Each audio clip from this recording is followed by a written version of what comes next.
He undressed and lay down on the bed. His father said, "Take it easy," but the young girl behaved differently from him. The man was constantly teased by the girl. I could not control myself, but he still maintained his innocence.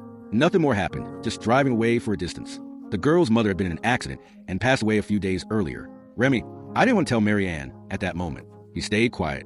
Marianne asked about her mother, and he simply brushed her hair aside. Yet when I was alone, I still felt sorrow. Remy knew that the truth would soon come out. He wrote what he wanted to say on a piece of paper and left it on the table. Then I sent Lesta to buy some things. When the girl saw the paper, she cried in sadness. Remy comforted her, saying that her father was there. The two hugged each other. Marianne said she didn't want to go back to her biological father. Remy replied, "Yes, I found Marianne's father. He was informed about his wife's death and discussed Marianne's feelings, but her biological father didn't understand. He planned to bring Marianne back, and Remy had no choice but to return home. When he told Marianne the news, she was very sad. The next day, her father took Marianne elsewhere. Remy loved her deeply as well and was nearly hopeless. He watched the two leave through the window, but soon Marianne secretly returned. Remy was overjoyed, yet a few minutes later, her biological father came. He insisted that he didn't want to go anywhere. Remy then said, "You have to decide for yourself." Her father began to fight Remy. Both competed until each was injured. Marianne saw them fall silent. I brought a clean cloth to help tend their wounds with compassion. The father also helped and reminded Remy to take care of himself. Now Remy needed to earn more money to support Marianne, so he set up a piano corner. In his free time, he taught Marianne to play piano to help her forget her sorrows. Marianne seemed to give him some important documents. He said she often thought of him. Remy still felt sadness over his own mother, so he told her to focus on her studies. Remy returned home late after piano lessons that day. I didn't think Marianne would forget and wait for me. He realized Marianne seemed to misunderstand his love. Remy quickly adjusted, allowing Marianne to return to her home once again.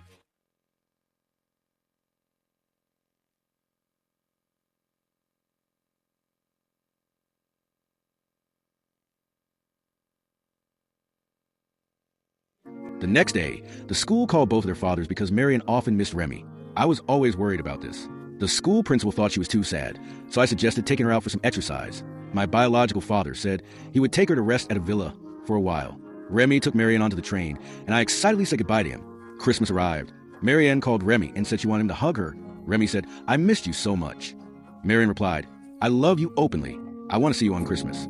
Thinking about this, Remy drove to a resort, wanted to make Marianne excited. Seeing the traffic from afar, Marianne ran quickly. Remy couldn't sleep all night. He entered the house and prepared for bed, while Marianne returned to her room. As Remy lay down, Marianne quietly returned and got onto his bed. They were naturally close. But at the crucial moment, Remy stopped. He didn't know how to face the future. Soon, Marianne's special moment ended, and Remy took her back home.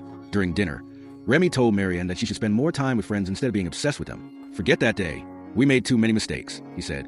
Then Remy went to work at the restaurant. Later, he returned home and saw many motorcycles parked at the door. As I entered the room, a group of boys were having fun. Remy quietly went upstairs, knowing that Marianne was intentionally trying to provoke him. The next day, Remy returned home and found only motorcycles at the door. One boy came out of Marianne's house. Remy wanted to check, but stopped at the door. He then felt like going back home instead. Marianne called him. Remy entered the house and asked her if she was okay. Marianne angrily said he was wasting his time. Remy became very angry and said, "You can't behave like this." Seeing his anger, Marianne replied, "We did nothing wrong. I'm waiting for you." Remy closed the door and left in anger. By evening, when he returned home, Marianne was waiting at the table. Remy told her that he loved her, but they had no future together. He could give her a sense of security. Marianne was very sad. He knew she could not fully recover, so he quietly went back to his father. Remy found his love again. They ended their strange relationship. Everyone's youth remained, and everyone had pride in themselves. But one must love the right person. Otherwise, misplaced love will cause pain. Gwazi's new power allowed the workers to save more.